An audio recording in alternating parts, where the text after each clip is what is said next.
নতুন প্রাণের সঞ্চার করবে শিক্ষা কর্ম। স্বামী বিবেকানন্দ এই বিষয়ে কি বলছেন?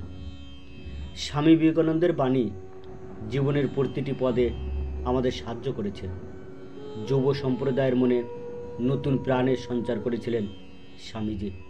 সঠিক চরিত্র গঠনের উপর জোর দিয়েছিলেন তিনি। তার পাশাপাশি শিক্ষা ও কর্ম সম্পর্কেও যুব সমাজকে উদ্বুদ্ধ করেছেন তিনি। কর্ম শিক্ষা সম্পর্কে স্বামী বিবেকানন্দের সেই বাণীগুলি আজকে যুগেও প্রাসঙ্গিক। ভারত ভূমিকে বিভিন্নকালে যে মনীষীরা সমৃদ্ধ করেছিলেন তাদের মধ্যে অন্যতম হলেন স্বামী বিবেকানন্দ। শিক্ষা, দর্শন, ধর্ম, চরিত্র গঠন ও নানা বিষয়ে স্বামী বিবেকানন্দ আমাদের শিক্ষা দিয়ে গিয়েছেন। তার বলা প্রতিটি বাণী এখনও নিজের প্রাসঙ্গিকতা হারায়নি। তার প্রতিটি বক্তব্যের প্রধান উদ্দেশ্য হল মানুষের চরিত্রের সঠিক গঠন। অসাধারণ প্রতিভা সম্পন্ন এই সন্ন্যাসী ভারতের যুব সমাজকে নতুন চিন্তাভাবনা প্রদান করে গিয়েছেন।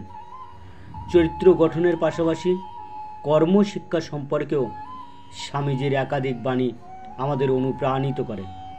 তাই বাছাই করা কয়েকটি উপদেশ সম্পর্কে আলোচনা করব। যদি সত্যি মন থেকে কিছু করতে চাও তাহলে পথ পাবে, আর যদি না চাও তাহলে অজুহাত পাবে।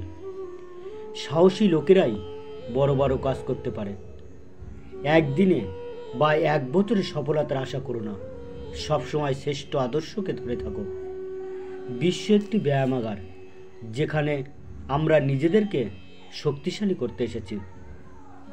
এমন কাজ করে চলো যে তুমি হাসতে হাসতে মরবে আর জগৎ তোমার জন্য কাঁদবে। আমি বিশ্বাস করি যে কেউ কিছু পাওয়ার উপযুক্ত হলে জগতে কোনো শক্তি তাকে বঞ্চিত করতে পারে না। শুধু বড় লোক হও না, বড় মানুষ হও।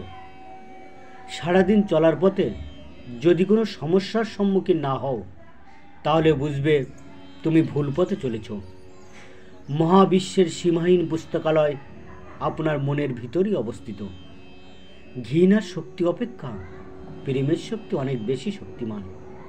নিজের উপর বিশ্বাস না এলে ঈশ্বরের উপর বিশ্বাস আসে না।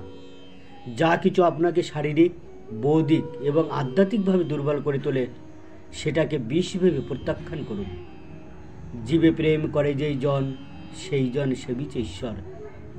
যে মানুষ বলে তারা শেখার কিছু নেই, সে আসলে মরতে বসেছে।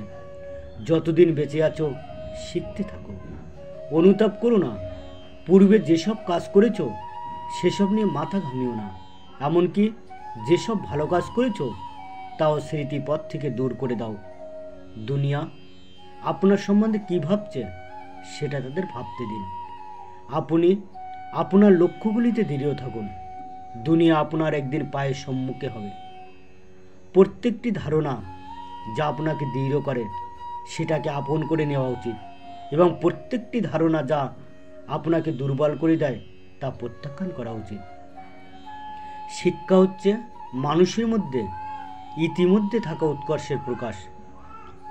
যখন আমাদের মধ্যে অহংকার থাকে না, তখনই আমরা সব থেকে ভালো কাজ করতে পারি, অপরকে আমাদের ভাবে সবচেয়ে বেশি আবির্ভূত করতে পারি। অন্য কারোর জন্য অপেক্ষা করো না, তুমি যা করতে পারো সেটা করো, কিন্তু অন্যের উপর আশা করো না। ঠিক আছে বন্ধুরা, আজ এই পর্যন্ত। সবাইকে অসংখ্য ধন্যবাদ জানিয়ে এখানেই শেষ করছি। বিষয়টি আপনাদের কেমন লেগেছে অবশ্যই কমেন্ট করে জানাবেন।